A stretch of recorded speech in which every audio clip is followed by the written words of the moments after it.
Halo, selamat malam ladies. Hai. Kembali lagi kita ada di serial We Love Talks ya. Kita ada di sesi sharing seperti biasa di We Love Talks ini karena merupakan salah satu sharing yang edukatif ya dan banyak sekali memberikan informasi. Iya, We Love Talks ini yang kali ini itu merupakan kerjasama bersama dengan PCOS Fighters Indonesia dan juga Klinik Bamet ya. Oke, hari ini kita akan membahas seputar jerawat hormonal pada PCOS. Oh ya, kita tahu ya pasti PCOS ini banyak banget yang bikin galau para ladies-ladies semua termasuk Simbok ini ya. Nah, nanti kita akan bahas satu persatu karena yang minggu lalu, bukan minggu lalu, karena yang sebelumnya kita juga udah pernah bahas nih sama PCOS Fighters juga yang pada saat itu kita membahas mengenai lebih ke hormonal untuk program hamil. Tapi untuk kali ini kita akan membahas mengenai jerawat hormonal ya. Siapa sih yang gak galau kalau ada bintik-bintik jerawat tuh kan ya? Itu pasti bikin kita galau banget ya. Kali ini bersama dengan narasumber kita yaitu Dr. Ika Anggraini, spesialis dermatologi ya, SPDV. Beliau adalah seorang dokter spesialis dermatologi dan venerologi di Klinik Bamet dan juga nanti akan bersama dengan perwakilan dari PCOS Fighters Indonesia. Seperti biasa ini ada Mbak Anne Kohar ya yang akan hadir di sini. Beliau merupakan PCOS Obseti Fighter dan juga tentunya dengan saya Simbok Ika Pramesti perwakilan dari We Love yang akan menemani para lady semua untuk Instagram Live hari ini. Oke, sedikit informasi mengenai Klinik Bamet. Klinik Bamet adalah sarana pelayanan kesehatan yang telah beroperasi ya sejak Agustus 2010. Klinik ini juga telah banyak menangani masalah kesehatan bagi masyarakat yang membutuhkan layanan kesehatan yang bermutu, ramah, nyaman, serta terjangkau ya. Juga kita juga mengenalkan ada PCOS Fighters Indonesia di sini, yaitu merupakan salah satu komunitas online PCOS atau juga Polycystic Ovarium Syndrome ya. PCOS ini merupakan komunitas yang terbesar di Indonesia yang didirikan pada tahun 2017. Komunitas ini itu berdiri atas dasar kesamaan rasa ya untuk meningkatkan kesadaran mengenai PCOS dan kesehatan wanita, juga adanya saling memotivasi ya untuk membantu para wanita, para ladies ya juga para anak perempuan Indonesia yang sudah mulai mengerti mengenai gejala-gejala PCOS ataupun yang belum mengerti sehingga mereka bisa memiliki kualitas hidup yang lebih baik. Tentunya juga nih ya ada We Love. Nah tadi sih aku udah baca nih beberapa. Aku udah pakai aplikasinya loh. Aduh, thank you banget. Senang banget sih Mbok dengernya ya. We Love adalah sebuah aplikasi yang membantu perempuan untuk mendapatkan akses pelayanan kesehatan yang personal, terintegrasi, dan juga aman. Saat ini fitur utamanya dari We Love adalah pencatatan kalender menstruasi nih, yang bisa membantu ladies untuk mencatat siklus menstruasi, gejala-gejala yang dialami, juga prediksi ovulasi, masa subur, dan siklus menstruasi selanjutnya. Ya, jadi sekarang udah nggak zamannya lagi ya kita mau catat-catat. Soalnya kadang suka susah kalau kita catat-catat, tahu-tahu kertasnya ketinggalan atau lupa naruh di mana. Kalau lagi buletin kalender yang mana yang dibuletin, yang di kantor ataupun yang di rumah lupa kan jadinya. Nah, pakai aplikasi ini itu jadi sangat membantu dan juga sangat praktis ya dan juga akurat gitu loh untuk nanti penghitungannya mengenai prediksi ovulasi, masa subur, dan juga siklus mens yang selanjutnya. Serta akan diluncurkan juga nih layanan-layanan lainnya yang akan memudahkan para ladies atau para wanita nih untuk mendapatkan layanan kesehatan yang aman dan terpercaya. Oh mantep ya, tadi jadi disebut sudah memperkenalkan diri, sudah memperkenalkan narasumber kita malam hari ini. Ada juga simbol memperkenalkan mengenai Klinik Bamet dan PCOS Fighters yang mensupport acara Instagram Live malam hari ini. Juga tentunya simbol mengenalkan We Love ya untuk aplikasi yang terkini, tercanggih, dan juga bisa menjawab kebutuhan kita para lady semua di masa kini. Jadi yang praktis dan simple, ya kan? Oke, halo selamat malam. Dokter Ika. Selamat malam, Mbak. Waduh. Iya. Sebentar. Oke. Halo, selamat malam juga Mbak Ane. Halo. Ketemu lagi, apa kabarnya? Oh, Alhamdulillah. Kita jumpa akhirnya lagi. Jumpa jumpa lagi. lagi gitu ya. Akhirnya kita jumpa. Kita part Iya, part 2. 2. Oke, nah kali ini kita mau ngobrol bersama dengan narasumber kita nih ya, Mbak Ana. Ada Dokter Ika Anggreni. Ini namanya sama kayak Simbok. Simbok mah Simbok Ika Pramesti ya.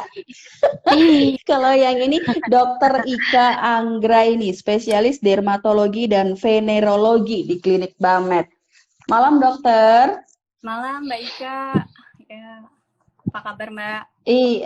Baik sehat dokter. Oke, dokter Ika seru banget nih ya kali ini juga ada Mbak Ana. Aku memperkenalkan ada Mbak Ana di sini sebagai perwakilan dari PCOS Fighters Indonesia. Ini udah kayak dedengkotnya nih, udah suhunya nih kalau di PCOS.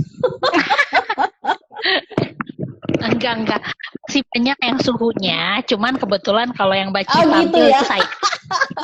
Aduh, jadi Mbak Ana nih yang muncul di mana-mana nih sebagai perwakilan PCOS ya. Oke. Iya benar. Oke, kita mau ngobrol nih malam ini seputar jerawat hormonal. Kita tahu ya jerawat itu bikin galau setiap perempuan nih ya dokter ya. Ya, benar banget. Nah, oke, Dok, kenapa sih kalau orang yang kita langsung aja strict to PCOS ya, karena di sini kan hadirnya narasumber PCOS. Kenapa sih kalau PCOS itu rata-rata itu akan mengalami jerawat atau ada resiko ke sana? Iya, benar banget. Jadi, terima kasih banyak ya untuk Mbak Ika dan juga PCOS Fighter telah mengundang saya dan Love Official. Ya, jadi kenapa orang-orang yang PCOS itu lebih rentan untuk mengalami jerawat? Karena dari orang yang mengalami PCOS itu sendiri, dia mengalami gangguan hormonal ya, Mbak Ika ya dan Mbak Ana ya. Jadi gangguan hormonal sehingga terjadi peningkatan androgen. Ya, nah androgennya ini yang bisa memicu untuk terjadinya jerawat gitu. Oke, jadi ada peningkatan hormon androgen. Sebenarnya itu hormon ya dok ya, androgen itu ya? Ya betul, hormon. Oke, hormon ya. Berarti bisa dikatakan ini hiperandrogen ya dok? Betul, ya. Ya jadi sebenarnya kalau kita mungkin di sini semua sudah karena PCOS fighter dan juga sudah lama berjibaku dengan PCOS mungkin ya. Untuk PCOS sendiri itu kan dia penegakan diagnosisnya nggak gampang juga ya. Jadi kita sebaiknya menegakkan diagnosis PCOS itu dengan memeriksakan diri ke dokter ya. Biasanya kan kalau PCOS itu kita bisa melihat dari ada 2 yang terpenuhi dari 3 kriteria gitu ya. Yang pertama itu ada gangguan ovulasi yang kronik, jadi ada gangguan haid gitu. Terus yang kedua itu ada tanda-tanda manifestasi klinis dari hiperandrogen. Yang contohnya itu tandanya apa aja? Yang pertama dia bisa jerawatan. Terus yang kedua banyak bulu-bulu di tubuhnya gitu ya. Misalkan yang perempuan mungkin lebih berkumis, kemudian bulu yang di betis atau di lengan itu lebih lebat dibandingkan dengan wanita pada umumnya. Kemudian yang ketiga itu bisa ada akantosis nigricans gitu ya. Mungkin kita ketahui kalau misalkan di daerah lipatan-lipatan di ketiak atau lipatan di leher atau lipatan paha itu menjadi lebih gelap warnanya, kemudian strukturnya itu jadi lebih kayak velvety, lebih seperti permukaannya lebih halus, itu namanya akantosis nigricans. Kemudian yang keempat bisa juga ada androgenik alopecia, jadi bisa mengalami kebotakan juga pada rambutnya gitu. Itu manifestasi klinis dari hiperandrogenisme. Nah itu bisa nanti dievaluasi lagi dari hasil pemeriksaan darahnya gitu Mbak Ika.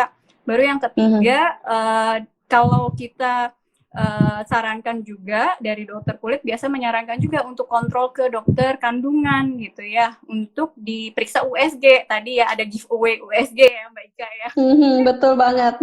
Mungkin yang mau tahu kenapa dia jerawatan, terus ngerasa banyak bulu-bulu di wajah atau di bagian tubuh yang lainnya, dan ada gangguan haid, nah itu bisa dipastikan lagi ke dokter kandungan apakah dari pemeriksaan USG itu terdapat banyak kista ya, folikel-folikel sel telurnya ukurannya kecil dari hasil pemeriksaan USG tersebut gitu. Kalau terpenuhi 2 dari 3 kriteria itu bisa didiagnosis sebagai PCOS gitu, Mbak Ika. Oke, nah sebenarnya dok penyebabnya apa sih dok dari hiperandrogen ini tadi tuh yang akhirnya menimbulkan banyak bulu gitu kan? Apa sih dok penyebabnya? Ya, sebenarnya penyebabnya itu adalah sebenarnya ada faktor kerentanan genetik ya. Itu yang nggak bisa kita pilih-pilih ya. Itu memang udah dapat dari sananya seperti itu gitu ya. Nah, jadi memang dari secara genetik itu memang terjadi ketidakseimbangan antara hipotalamus dan ovarium aksisnya gitu ya. Jadi dari otak ke sel di ovarium itu memang mengalami gangguan sehingga FSH-nya hormonnya ini sorry ya agak ribet. Iya dok. Mungkin ya. Jadi FSH-nya itu lebih rendah gitu. FSH-nya lebih rendah sehingga proses pematangan dari sel telur itu jadi terganggu gitu. Makanya sel telurnya ukurannya kecil-kecil gitu ya. Nah, akhirnya dia produksi androgennya jadi meningkat gitu. Produksi androgennya jadi meningkat sehingga nantinya kalau androgennya itu meningkat, kalau hubungannya langsung ke jerawat, itu produksi sebum di kelenjar minyak itu akan meningkat juga gitu. Dan itu adalah salah satu faktor dari 4 faktor lainnya yang bisa memicu terjadinya jerawat seperti itu. Oke, jadi memang ada hubungannya tadi antara hiperandrogen dan jerawat ya dok ya? Betul, iya. Oke, nah apakah ini juga hanya terjadi di pasien-pasien dengan indikasi PCOS atau sebenarnya juga di luar itu bisa dok? Bisa banget. Jadi tidak hanya pasien PCOS yang mengalami jerawat gitu ya. Misalkan pada usia remaja itu ya juga bisa mengalami jerawat ya. Banyak sekali anak-anak usia remaja itu yang mengalami jerawat. Kemudian pada orang-orang yang misalkan dia ada mengalami resistensi insulin dan kemudian dia itu suka makan makanan yang manis-manis gitu ya atau dairy product gitu. Kemudian orang yang kayak sering begadang, tidurnya malam, kurang istirahat, itu juga akan memicu terjadinya sekresi dari hormon kortisol, stres hormon yang akan memicu juga produksi sebum gitu. Jadi sebenarnya multifaktorial banget nih penyebabnya jerawat, tidak hanya pada pasien-pasien yang PCOS. Mungkin hanya sekitar 20% pasien yang jerawat yang diakibatkan oleh PCOS gitu. Ya. Oke. Nah, menarik nih ya karena tadi ada lifestyle yang disebutkan nih kayak tergantung nanti dari pola tidur gitu-gitu ya, begadang, pola stres ya. Aduh, apalagi nih kita para perempuan ya nggak bisa lepas sama yang namanya stres ya, Dok ya. Iya, Iya, benar. Oke, nah aku mau nanya dulu nih sama Mbak Ana nih ya, karena tadi dokter udah menjelaskan sedikit mengenai hiperandrogen, jerawat, dan PCOS. Kalau Mbak Ana sendiri pastinya pernah dong punya pengalaman ada jerawat-jerawat cantik gitu. Pernah banget. Cuman lucunya, jadi aku kan sebenarnya merasakan gejala atau simptom PCOS itu kan dari waktu aku gadis ya. Kayak kita kemarin udah pernah ngomongin kan, aku dari gadis sudah mens, sudah nggak teratur. Cuman hanya itu saja gejala PCOS yang saya rasakan waktu gadis gitu. Tapi seiring berjalannya waktu ternyata sepertinya sih diakibatkan juga sama lifestyle saya yang udah mulai berantakan. Itu justru ketika saya sudah bekerja di usia 23 ya, 23-an itu baru muncul jerawat. Jadi kayak dari kan biasanya kan kalau misalnya cewek-cewek ini begitu puber jerawatan kan, ada yang jerawatnya parah, ada yang jerawat caper atau kan jerawat caper yang cuma 1, 2 gitu. Ini aku tuh nggak pernah dari gadis tuh nggak pernah jerawatan gitu. Jadi begitu jerawatan di umur 23. itu jerawatnya lebih lebih masuk kriterianya tuh jerawat tawuran gitu. Jadi benar-benar langsung banyak banyak banget jerawatnya gitu. Ya sampai si jerawat ini cuma nyisain area free yang gak ada jerawatnya tuh cuma sekitar mata, sekitar hidung, hidung ada, sekitar mata dan sekitar mulut aja. Yang lainnya itu isinya jerawat semua. Kayak RT ada semua gitu ya. Dan itu ada dia lebih ke tawuran konsepnya. Jadi udah gitu merah pula gitu. Jadi aku nggak tahu apa sebabnya. Mungkin karena yang pertama lifestyle, karena waktu itu kan udah kerja, udah gitu, udah makannya udah nggak bener kan, udah jajan di luar, dan ditambah lagi saat itu aku udah kenal make up gitu, karena waktu itu pekerjaanku mengharuskan untuk selalu bermake up. Ditutupin make up sih yang namanya jerawat, kalau warna merahnya nutup warna merahnya nutup, tapi teksturnya nggak bohong ya, teksturnya nggak bohong gitu. Jadi lebih ke kayak tahu es krim rasa coklat almond yang coklatnya putih betul. Kan coklatnya putih tapi ada gerinjel-gerinjel, nah itu kalau pakai make up jadinya kayak begitu tuh. Jadi sering banget itu kalau misalnya aku meeting sama klien gitu, aku meeting sama customernya tuh kayak gini gitu. Jadi kayak ngeliatin, ini orang kenapa ya kok mukanya bertekstur sebegitunya gitu, karena benar-benar make up itu nutupin jerawatnya kan gitu. Dan ternyata ya jerawatnya nggak sehat, kulitnya memang tidak sehat. Mau kulit tidak sehat bagaimanapun kalau ditutupin make up ya nggak bisa gitu. Emang kulitnya tuh emang harus dirawat gitu ceritanya, Mbak. Jadi seru ya. Jadi ada jerawat tawuran yang kalau sebenarnya kita ketemu sama orang tuh nggak bisa ada filter ya kayak sekarang ya. Kalau online kan ada filter nih, nggak bakal kelihatan. Benar. Oh iya, dan jerawat-jerawat itu juga walaupun sekarang sudah membaik gitu. Sekarang muncul jerawat masih gitu. Cuman sekarang keadaannya membaik. Kulit aku sekarang udah nggak oily, malah cenderung kering, kayaknya faktor umur ya. Kemudian juga sudah jerawatnya juga kalau datang tuh nggak tawuran lagi gitu, udah mulai ke stage jerawat caper gitu, yang cuma satu tumbuh gitu. Cuman memang karena waktu itu pernah salah perawatan, salah penanganan, bukan perawatan. Jadi di sekitar pipi aku tuh masih ada luka bekas jerawat yang bentuknya tuh apa ya, jelong, bukan agak bopeng gitu. Jadi kulitnya lebih bertekstur dan warnanya tuh nggak rata gitu. Itu di sekitar pipi. Oke, gitu. Jadi tadi penyebabnya sebenarnya karena kerja. Ya udah, kerjanya kita ini ya jadiin alasan aja sekarang ya, penyebab jerawatnya dulu karena kerja nih ya. Enggak sih. Oke. Salah penanganan sih. Salah penanganan. Nah, pada saat itu sempat berobat ke dokter nggak, Mbak? Atau cuman ini aja nih, perawatan sendiri kayak gitu? Yang dilakukan pada akhirnya Mbak Ana untuk menyembuhkan jerawat tuh apa? Itu salahnya karena aku gemes waktu itu.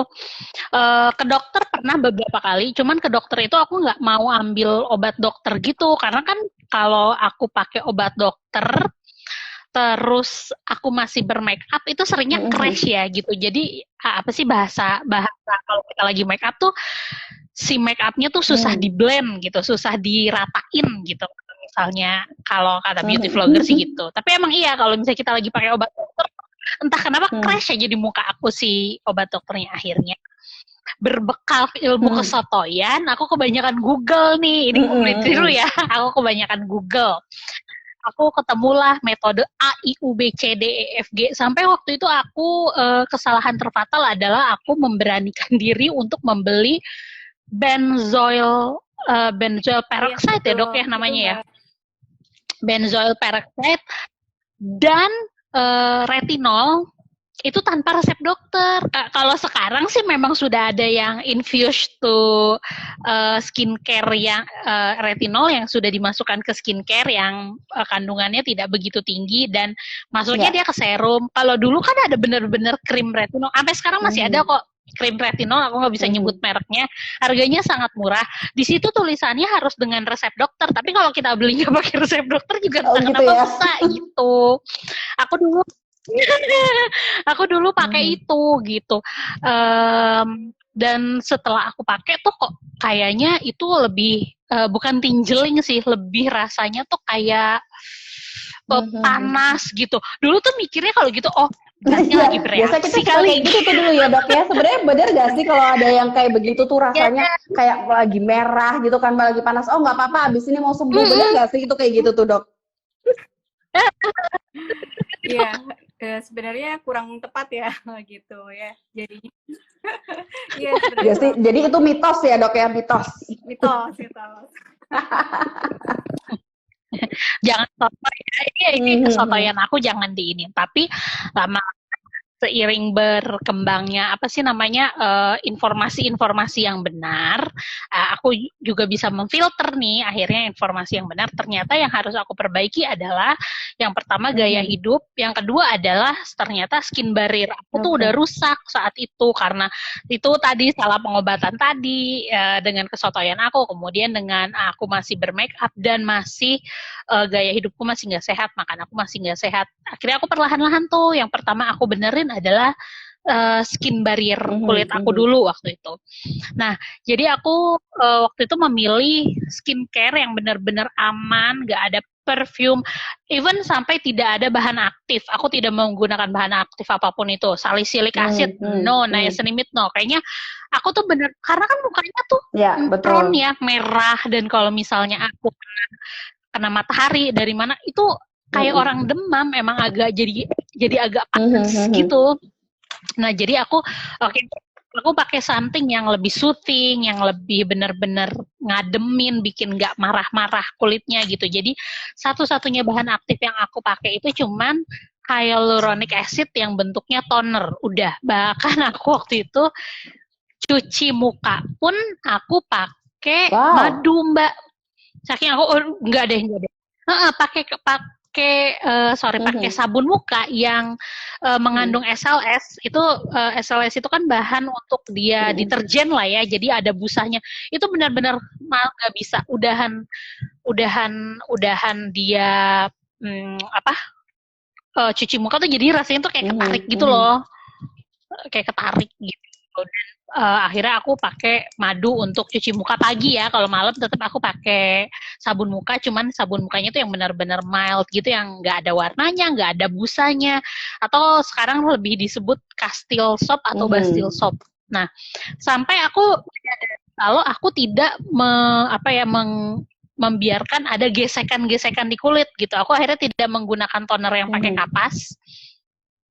Untuk aku tidak melakukan eksfoliasi apapun, dan untuk menghapus make up itu juga aku tidak menggunakan micellar water yang harus pakai kapas kan, terus dan pakai pakai sabun gitu. Udah. Nah, jadi gitu. Tapi jadi penanganan yang sebenarnya harusnya ini jangan ditiru juga ya ladies ya. Walaupun tadi ada tips-tips yang bagus, tapi penanganannya kalau lagi jerawatan kayak begitu, ayo datanglah ke dokter gitu ya kan. harus. Iya benar. Nah, Dok, sebenarnya jerawat ini kan merupakan juga merupakan juga salah satu efek dari gejala haid ya, Dok ya.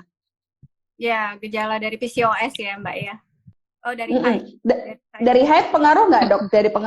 Dari haid itu pengaruh juga nggak ke jerawat? Karena kadang-kadang ada yang suka yang aku kayaknya mau haid deh ya, terus jerawat muncul gitu nggak sih, Dok?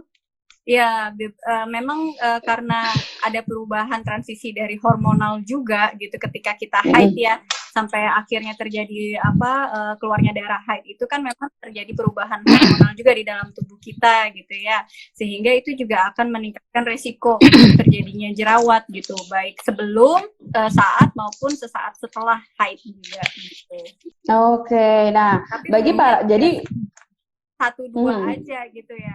Biasanya kalau ya tadi ya jerawat kecil gitu ya. Jerawat cantik gitu ya. Yang lagi genit gitu. Jerawat caper, Dok kita. Iya. Oke. Kayak Mbak Ana tadi udah banyak banget ya, sampai katanya nggak ada yang tersisa lagi, hanya bagian daerah hidung ya Mbak Ana ya. Nah, itu kita bisa curigai nih. Mata dan mata. Iya, jangan sampai ya matanya ada jerawat. Ya, itu apalagi kalau sampai ke punggung, sampai ke hampir seluruh wajah, leher gitu ya. Kita harus curigai nih jerawatnya acne vulgaris derajat berat gitu ya. Dan itu harus kita tanyakan apakah ada riwayat gangguan haid atau tidak gitu. Karena penanganannya pasti berbeda, tidak hanya bisa dengan obat topikal saja, apalagi hanya dengan madu gitu.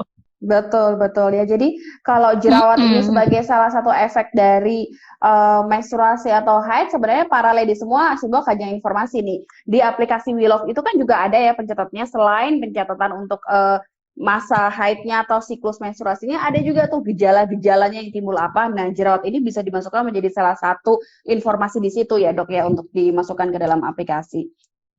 Iya. Oke. Nah, kalau tadi nih kan kita udah dengar ceritanya Mbak Ana ya, yang tadi PCOS terus jerawatnya aduh sekampung ada semua. Sebenarnya ada nggak sih Dok cara mencegah jerawat hormonal nih untuk para PCOS fighters nih? Oke, yang bisa dilakukan untuk mencegah jerawat hormonal itu adalah pada orang yang mengalami PCOS itu kan terjadi resistensi insulin juga ya, kayak Mbak Ana. Jadi resistensi insulin itu akhirnya insulin di dalam darah kita itu menjadi lebih tinggi gitu, sehingga gula di dalam darah itu menjadi lebih tinggi gitu. Hal itu juga selain karena kita ada PCOS juga dipengaruhi oleh dari lifestyle kita, makan kita bagaimana gitu. Nah jadi kalau kita belum mau untuk minum obat-obatan, itu kita bisa memodifikasi diet kita, bagaimana pola makan kita gitu ya. Pola makan kita itu sebaiknya dihindarin tadi yang indeks glikemiknya tinggi, yang gulanya itu tinggi gitu, yang manis-manis itu seperti kayak minuman yang soda gitu ya, atau minum makanan-makanan yang manis gitu ya. Itu fast food itu juga sebaiknya dikurangin gitu. Juga dairy product ya, contohnya ya seperti susu, baik itu susu low fat food itu juga indeks glikemiknya tinggi gitu ya. Jadi sebaiknya kita ubah tuh jadi susu yang plant based gitu ya. Contohnya milk gitu ya, kita bisa sarankan untuk mengganti susunya dengan itu. Kemudian yang makanan-makanan yang banyak mengandung keju, kemudian coklat, itu kan dairy product juga ya. Nah itu juga sebaiknya kita hindari gitu.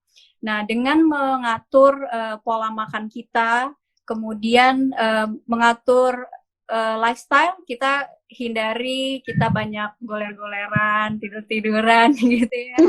Rebahan ya kalau kata anak sekarang. Ya kan, apalagi WFH gitu kan, makin banyak aja kita di depan komputer gitu kan, habis itu nonton Korea lagi gitu kan, ya jadi realize banget gitu. Bener banget. Sambil ngemil lagi ya kan, itu harus dihindarin gitu.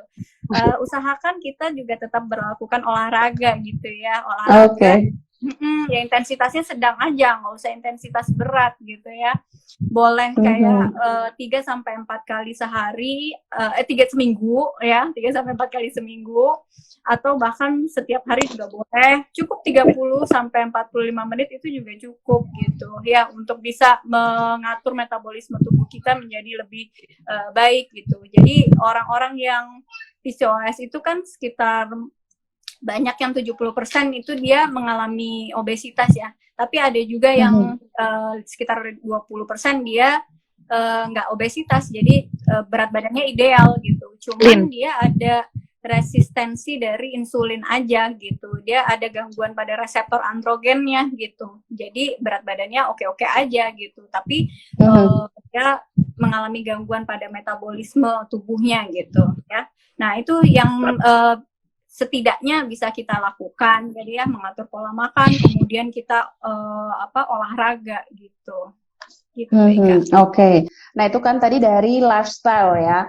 Dari perubahan lifestyle, modifikasi lifestyle itu kan memang juga sangat penting ya, Dok ya, untuk mempengaruhi hormonal kita gitu. Nah, kalau kita bicara soal obat nih, kan tadi kan kita udah tahu kayak Mbak Ana juga pakai sabun madu atau apa yang resep sendiri by Google. Sebenarnya nih, Dok, kalau selama ini ada yang pasien dengan jerawat hormonal seperti ini, ada bahan aktif yang diresepkan apa gitu nggak sih, Dok, kepada pasien untuk mengobati jerawat ini? Ya, jadi tadi yang seperti Mbak Anda juga bilang gitu kan ada retinoic acid gitu ya. Itu jadinya merah gitu ya. Mukanya jadi ngerasa kayak demam gitu kalau make ya. Ya, Kayak ditonjokin gitu ya dok ya? iya, rasanya kayak kering, kayak ketarik gitu, nggak nyaman banget pokoknya ya kan. Gitu. Makanya itu kalau sudah obatnya obat Kak, sebaiknya ya itu harus resep dokter. Oke. Bener banget. Jadi kalau seperti itu memang ya namanya apalagi kalau kita di kota besar ya itu akan mudah sekali kita mendapatkan obat meskipun tanpa resep dokter gitu ya. Tapi ya nanti resiko ditanggung masing-masing seperti itu. Resiko ditanggung penumpang ya. Jangan ya Mbak. Nah itu tadi dari lifestyle, dari bahan. Kalau dari skincare gimana nih dok? Pengaruh dari skincare? Kalau skincare itu kan sekarang juga tadi Mbak Ana juga bilang ada yang namanya retinol gitu ya. Nah, retinol itu adalah yang dapat dijual bebas gitu. Ya, tidak harus resep dokter gitu. Kenapa? Karena dia memang lebih ringan dibandingkan dengan retinoic acid gitu. Dia harus di metabolisme lagi menjadi retinaldehyde dan kemudian baru menjadi retinoic acidnya. Sehingga dia bukan zat aktifnya. Dia tidak terlalu iritatif gitu. Jadi aman aja nih kalau mau dipakai oleh masyarakat bebas gitu. Tapi memang pada tipe kulit tertentu yang mana dia mungkin kulitnya lebih sensitif gitu kan tetap ada cara-cara panduannya untuk menggunakan retinol itu sendiri meskipun dia sudah ringan. Ya kan bisa di start slow ya, jadi mulai perlahan-lahan, bisa dimulai kayak tiap 3 hari sekali gitu ya, jadi 2 kali seminggu aja gitu ya. Boleh tadi juga diawali sebelum penggunaannya kita menggunakan pelembab terlebih dahulu gitu ya, pelembab yang dia tidak terlalu menutupi pori-pori, jadi yang konsistensinya itu lebih cair, contohnya gel atau lotion. Tadi kan untuk memperbaiki skin barrier gitu tadi ya kata Mbak Ana. Sekarang memang orang-orang udah pada pinter gitu ya. Iya, jadi kadang kalau udah ke dokter tuh udah nyobain segala macam gitu ya. Benar-benar.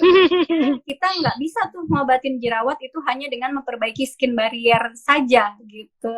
Iya, karena ya tadi patomekanismenya jerawat itu tadi kan ada yang pertama tadi produksi sebum yang meningkat, jadi produksi kelenjar minyaknya meningkat.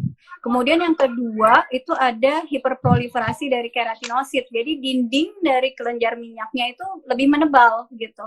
Jadi dindingnya itu lebih menebal sehingga nanti kita harapannya dengan menggunakan exfoliating agent, contohnya seperti yang tadi retinol atau AHA, mungkin yang pernah dengar AHA gitu ya, atau BHA yang salicylic acid gitu ya.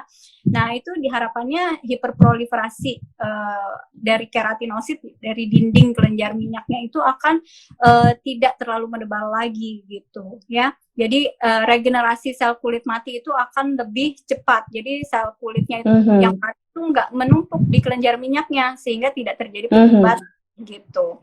Kemudian yang ketiga patogenesisnya kan setelah dia itu tersumbat gitu, akhirnya kan lama-lama dia kelenjar minyaknya jadi melebar gitu kan. Lama-lama kalau sumbatannya udah lebih banyak, akhirnya bisa pecah tuh. Nah itu di situ ada kolonisasi dari Cutibacterium acnes gitu kan. Kemudian akhirnya bisa terjadi karena kolonisasi dari bakteri yang banyak gitu dan pecahnya dari kelenjar minyak itu sehingga bisa terjadi peradangan gitu. Bisa terjadi dan dari awalnya hanya komedo yang kecil-kecil aja lama-lama dibiarin pengobatan tidak tepat, nah itu bisa jadi yang lebih besar, bahkan bisa menjadi kista gitu. Oh wow, bisa efeknya kemana-mana ya dok ya ternyata ya. Iya, jadi kan jerawat aja gede gitu kan, yang betul. Kalau udah kayak gitu kan gak enak banget gitu, nggak bisa hanya betul oles gitu, hanya bisa dibantu dengan obat minum.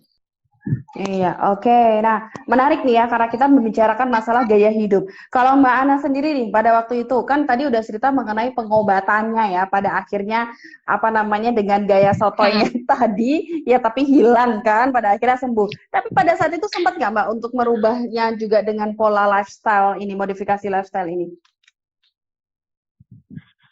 Oh, awal-awalnya sih tentu tidak. Jadi aku aku sebenarnya sempat ke dokter gitu kan. Aku ke dokter, kemudian aku ngomong nih sama dokter yang aku datengin bahwa dok kayaknya aku nggak bukan nggak mau sih dok, aku boleh nggak pakai skincare luar gitu, maksudnya pakai skincare dari luar. Kemudian dokternya oke, tapi kamu minum, aku sempat dikasih antibiotik yang minum mbak gitu, dan itu benar-benar aku nggak oh boleh ya gitu, karena aku udah takut banget yang namanya bahan aktif, obat minum kayaknya wah ada lagi nih mesti kita minum gitu kan. Gitu, baru nanti kamu boleh pakai skincare dari luar. Terus ditanya sama dokternya, ini yang paling lucu, kenapa emang mau pakai skincare luar? Terus dengan polosnya aku jawab, iya biasanya skincare tuh sekarang lucu-lucu sih dok. Iya, bentuknya macam-macam. Iya benar. Lucu. Gemes. Itu yang lebih gemes lagi kan kalau misalnya kita beli di satu e-commerce ya, ada tuh yang datangnya dengan box yang cantik, dengan kartu ucapan gitu. Kayaknya hati tuh ya menghibur aja sih gitu. Tapi aku baru akhirnya dokter bilang oke, nggak apa-apa, tapi rubah juga ya gaya hidup kamu, again and again kan.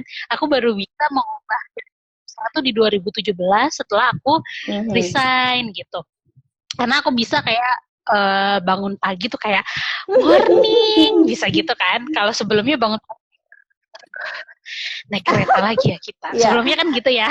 Ini kita morning, aku mau olahraga hari ini gitu. Walaupun olahraganya banyak pit stopnya. Kemarin aku udah cerita kan olahraga aku banyak pit stopnya yang bubuk ini gitu. Tapi setidaknya aku udah olahraga nih saat itu gitu. Kemudian udah makan sehat, udah coba untuk oh ya, sarapan yang baik itu benar-benar menentukan kan. Kayak aku akhirnya karena sarapan aku buah, setiap harinya minimal ada buah yang masuk. Kalau dulu tuh enggak, sarapannya aja udah nasi uduk, ya kan, makan siangnya nasi padang, malamnya nasi goreng. Di lambung itu dulu udah nggak ada space untuk buah dan sayur gitu kan. Jadi kemudian adalah benar kata dokter tadi, hormon kortisol ya, ada stres hormon yang mempengaruhi ya dok ya. Itu adalah dari tidur malamnya kan, malamnya terlalu tidur, jadi tidurnya terlalu malam, ngomongnya sih insomnia lah kan, overthinking, padahal ya emang ya gitu. Kalau emang mau healing, kalau emang mau me time untuk series night gitu, untuk kita mau nonton series atau apa sih bahasa anak sekarang ya, Netflix betul. And chill ya. Kita lagi mau chill. Satu episode aja. Ya, kita mau chill. Seriesnya tuh satu episode aja, nggak usah satu series dihabisin, nggak usah. Satu episode aja gitu kan. Ini udah nontonnya satu series, nontonnya Korea. Udah gitu tuh, perhatiin deh film Korea tuh pasti ada mereka masak ramen. Jam 11 malam kan, aku biasanya nyampe rumah tuh jam 8, jam 9 malam. Bersih-bersih, cuci-cuci, masuk kamar, Netflix, kita nonton series. Jam 11 tuh masih nonton gitu, masih yang aduh nanggung nih episode gitu kan. Nanggung. Terus adegan bikin ramen dah tuh, kalau nggak adegan makan topoki dah tuh jam 11 malam. Ya kita juga ikutan. Nggak ada iya sih kan, itu adalah hal pelanggaran di mana-mana gitu. Jadi gitu, hal-hal kecil kayak gitu itu mempengaruhi banget gitu. Kalau misalnya kita ngomong tentang kortisol agak nggak nyampe gitu ya. Aku sih agak nggak nyampe, misalnya perhatikan kebiasaan-kebiasaan kecil kita itu gitu. Jadi kayak oh iya ternyata gue kalau menonton series malam-malam atau kalau bergadang malam-malam, akhirnya bergadangnya ditemenin nih sama mie instan lah, sama nasi goreng lah yang lewat depan rumah gitu kan, sama kopi lah gitu. Akhirnya itu yang menimbulkan jerawat lagi besoknya gitu. Jadi sebagaimanapun kita mengobati jerawat itu, mau pergi ke klinik tour lagi, klinik estetik tour lagi, juga nggak akan sembuh Jadi jadinya. tetap Gitu, harus Mbak. memodifikasi gaya hidup ya, biar kita lebih normal hormonnya. Nah, Dok, kalau indikasinya nih, apa aja sih Dok indikasi yang mengharuskan kalau udah kayak kita nih udah kayak warning buat kita, oke, kalau jerawat gue udah kayak gini, ini saatnya gue harus ke dokter. Itu yang seperti apa sih Dok? Ya, sebenarnya kalau pakem khususnya itu nggak ada ya, karena namanya jerawat itu kan adalah sebenarnya sebuah penyakit ya, bisa dibilang itu. Ya, jadi kalau misalkan kadang ada yang buat sebagian orang kayak satu jerawat tapi dia mau nikah, ya dia buru-buru ke dokter ya kan buat nyuntik jerawat gitu ya kan.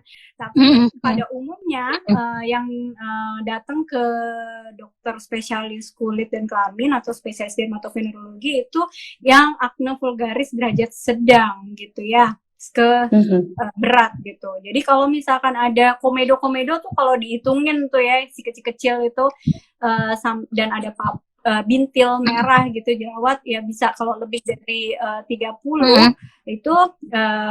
itu sudah termasuk akne vulgaris derajat sedang gitu ya. Jadi sebaiknya itu udah langsung ke dokter spesialis kulit gitu, bukan ke kalau jerawat yang derajat ringan itu boleh ke dokter umum gitu, karena kompetensinya masih kompetensi dokter umum. Tapi kalau sudah yang jerawat derajat sedang itu sebaiknya ke dokter spesialis kulit, dan kemudian nanti langsung ke dokter spesialis kulit ya. Iya, dan itu nanti bisa dibantu untuk lebih mempercepat.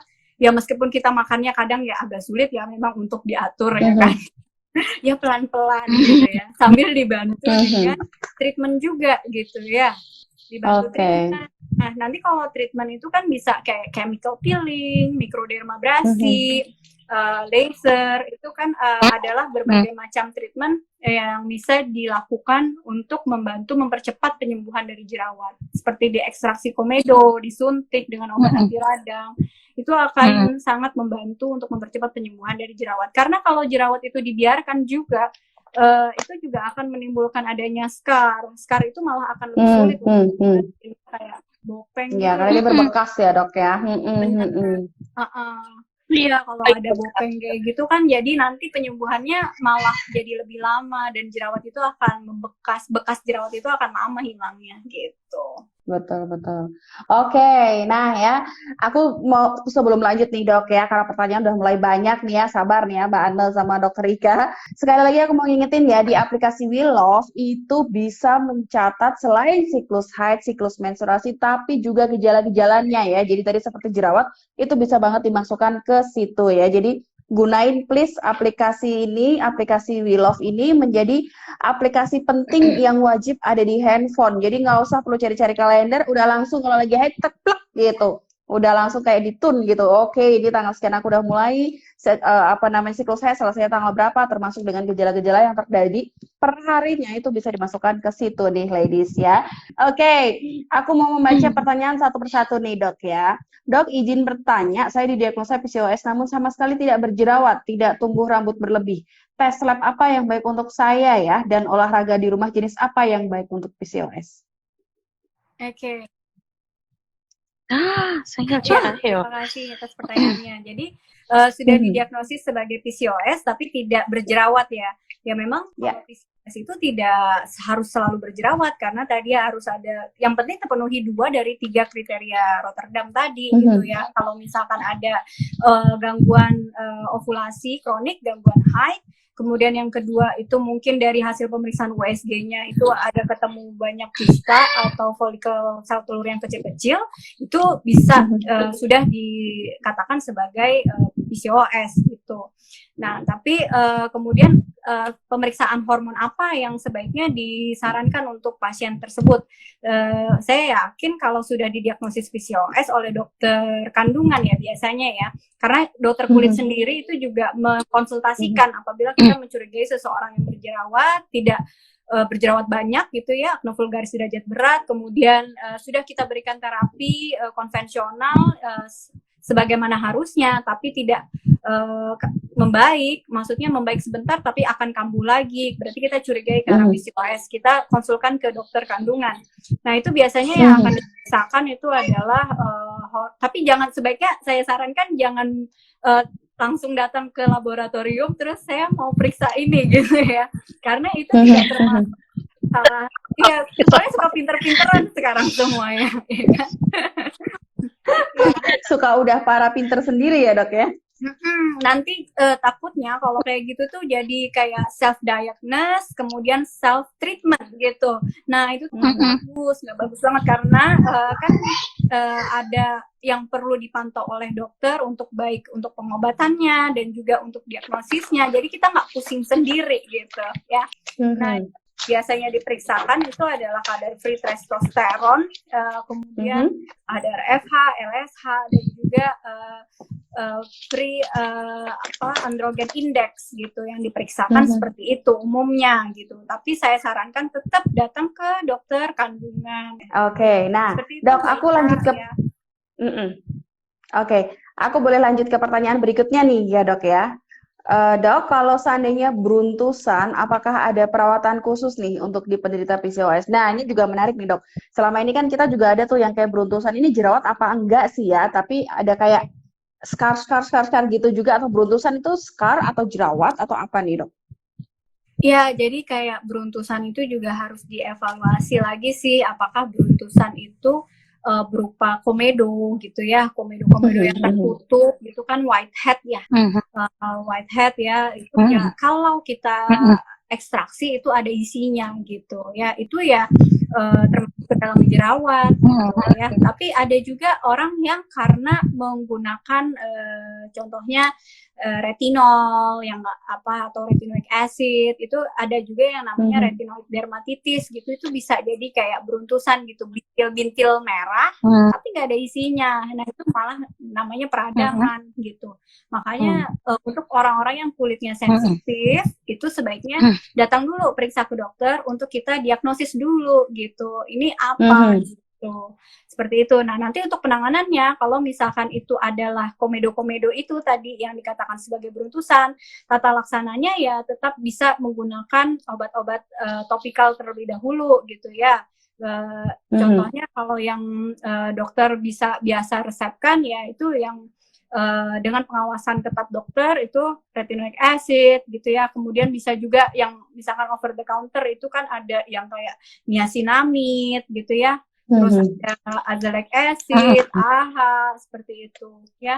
Nah, jadi dan kalau misalkan itu jumlah komedonya banyak ya, lebih dari 30, itu bisa kita tambahkan dengan obat oral, obat minum seperti itu. Dan ditambah juga bisa dengan dibantu dilakukan ekstraksi komedo atau mikrodermabrasi ataupun peeling, chemical peeling seperti itu. Oke, nah ini aku diobatin dermatitisnya, obatnya beda lagi. Gitu. Oke, nah pertanyaan yang selanjutnya nih, Dok. Jerawat yang nggak ada pori-pori yang muncul di leher, apa boleh pakai benzoyl peroksida? Jerawat yang nggak ada matanya gitu ya? Maksudnya iya, betul. Iya. Nah, itu kan jadi belum matang gitu ya jerawatnya ya. Jadi berupa, ya kalau bahasa medisnya itu papul atau nodus gitu ya. Ya bisa kita gunakan benzoyl peroksida. Tapi sebenarnya benzoyl peroksida pun itu sebenarnya obat K ya, nggak boleh dibeli sendiri gitu ya. Karena kalau misalkan iya, soalnya udah pada pinter deh semuanya. Banyak beautiful girl dan ya kan. Jadi itu kalau misalkan kita pakai, ada tuh saya dapat pasiennya dia pakai benzoyl peroksida itu kan ada persentasenya ya, ada yang 2,5%, ya, ada 5%, ada 10%. Nah, itu kalau misalkan persentasenya tinggi ya bisa mengakibatkan iritasi juga gitu ya. Jadi ya kan seperlunya aja, ngolesnya jangan terlalu banyak seperti itu. Jangan terlalu banyak, jangan iya benar. Ini Dok. Akhirnya jadi merah lehernya. Nah, betul. Jadi perlu sabar ya, ladies. Oke.